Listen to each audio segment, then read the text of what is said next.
Ajiboan. Ouf! Je vais m'envoler. Bienvenue dans cette nouvelle vidéo. Les amis, aujourd'hui, on va parler de comment trouver l'amour.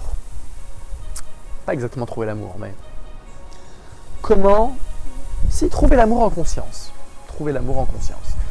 Comment identifier si une personne est bonne pour vous, est faite pour vous. Comment aimer sans s'attacher au final.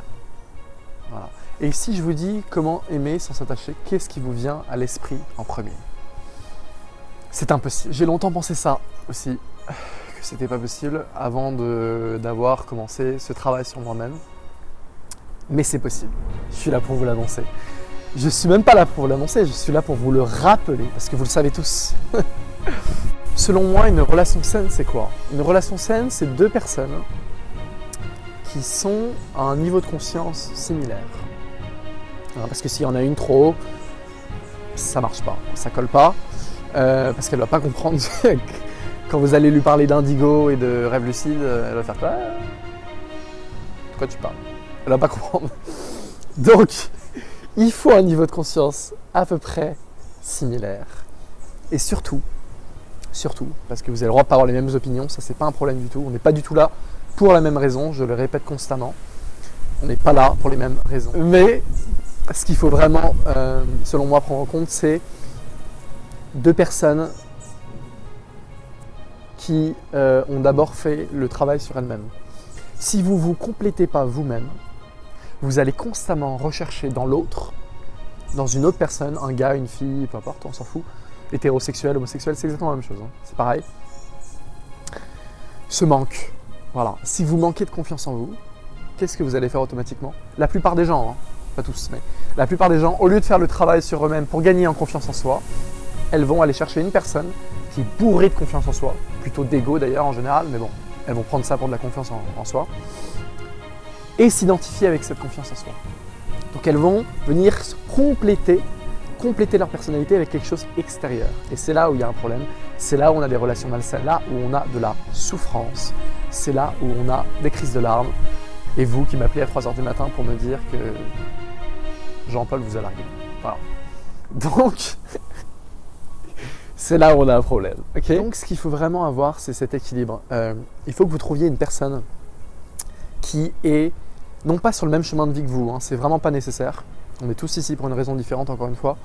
Mais par contre, qui a déjà fait le travail sur elle-même, qui est dans le processus de le faire, qui travaille sur elle-même constamment, travaille sur ses émotions, travaille sur ses peurs, travaille sur son passé, qui a accepté son passé, travaille sur son corps, quelqu'un qui aime son corps, du bout de l'ongle au pied, qui aime tout ce qu'elle est, tout ce qu'il est, et toutes ces caractéristiques, son passé, vraiment tout, pour qu'une relation se fasse dans l'amour, le vrai. Hein, parce qu'il y a cette espèce d'amour qu'on définit comme amour, d'ailleurs pour moi, qui est plus une obsession émotionnelle que du véritable amour, et qui n'est pas sain selon moi. C'est cette espèce d'amour, ce manque. Voilà. Déjà le manque, alors c'est normal d'aimer quelqu'un, et de vouloir passer plus de temps avec elle, hein, ou lui, c'est pas ce que je dis. Mais cette espèce de manque obsessionnel, c'est-à-dire que vous ne pouvez plus arrêter de penser à la personne, ça vous empêche de vivre, ça vous empêche d'expérimenter votre être qui est votre meilleur ami. Hein. La première personne que vous devez aimer, c'est vous. Si vous ne vous aimez pas, vous serez constamment déçu dans vos relations amoureuses, constamment. Du coup, la première chose à faire, c'est vous aimer.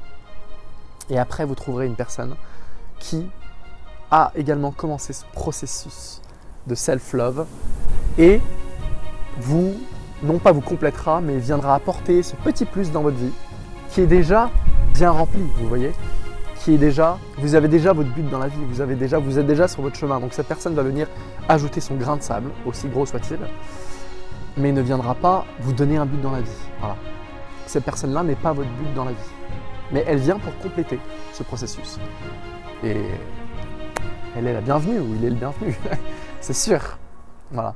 Mais cette espèce de manque, c'est malsain, cette espèce de manque obsessionnel de je ne peux pas vivre sans cette personne, je ne peux pas respirer sans cette personne, je ne fais que penser à cette personne.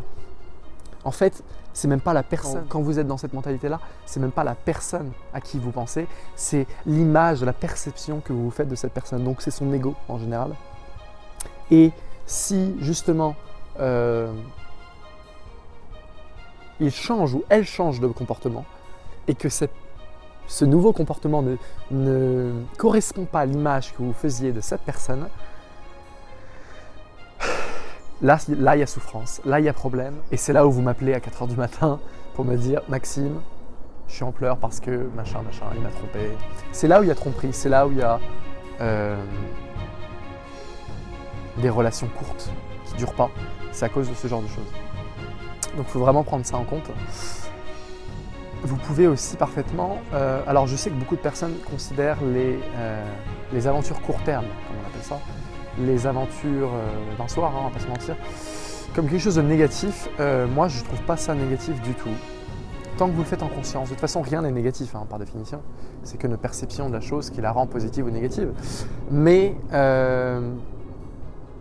les coups d'un soir, comme on appelle ça, ne sont pas forcément négatifs. Ils peuvent être justement bien plus consciencieux qu'une relation malsaine.